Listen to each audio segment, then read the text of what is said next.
Today we're going to discuss 5 types of foods that are high glycemic, the foods we want to stay away from in order to be a fat burning machine. Remember, in previous videos I've told you that high glycemic foods tend to be digested very quickly, spiking the blood sugar up very quickly. In turn, pancreas releases insulin. When we're in the presence of insulin, we cannot burn fat. So the name of the game, staying low glycemic with our food choices and trying to do the best we can to avoid the high glycemic foods. So for any of you guys that are not already subscribed to my channel, if you find this information valuable, please remember to click the subscribe button and also give me a thumbs up and comment below. So the first thing I want to cover is instant food.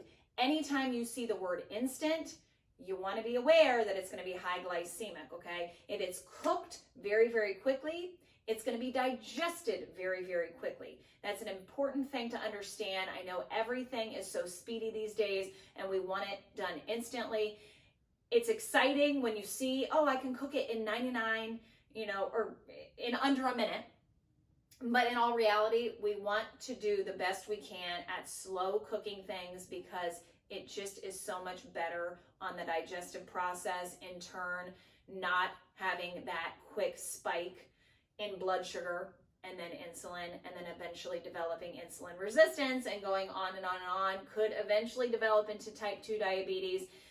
So we really want to be aware of that. So instead of the instant foods and microwaving everything, you really want to do your best at slowing it down. So I would suggest more crock pot meals.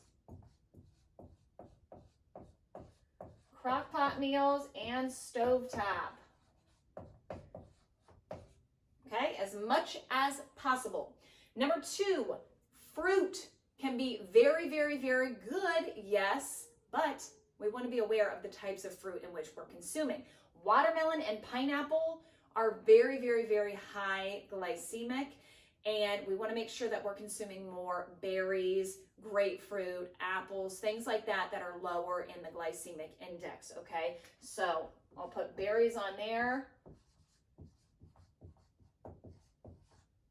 Now, number 3, white foods. We all know Wonder Bread, white rice, things that are literally white to the visual are things to stay away from.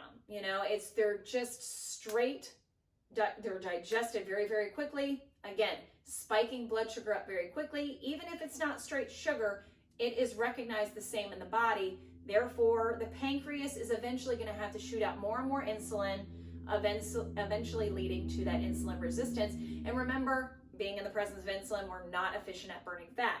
So the name of the game, low glycemic again. So instead of the white foods, I would suggest whole grain, multi-grain, things like that. So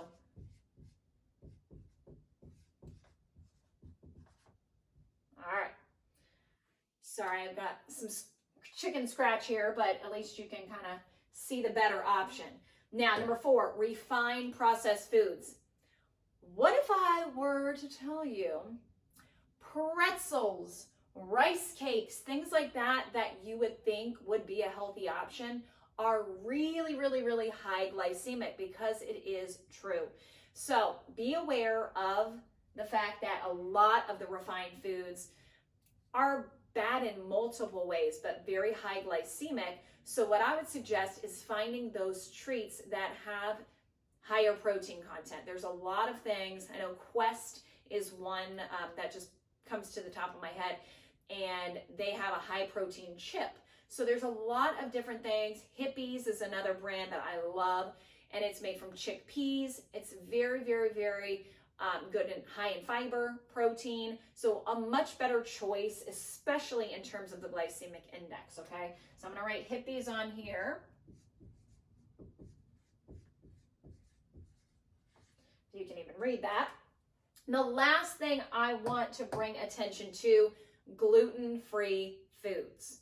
Now, they're actually removing protein from the food to make it gluten-free. So that is why it increases in glycemic index when it becomes gluten-free.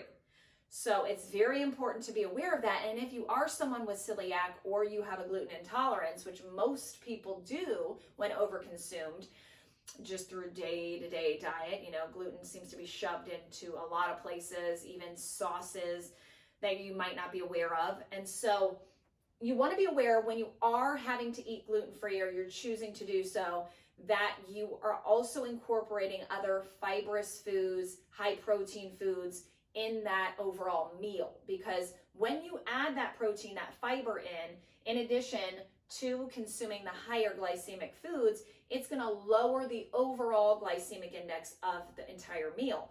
So, I always tell people it's a lot better to have, a couple extra calories and have more protein with that bowl of pasta than just to have the pasta. Okay. So let me know if this is valuable. Please drop some love in the comments, and remember, click subscribe if you find this information valuable. Have a great night, and we'll talk soon.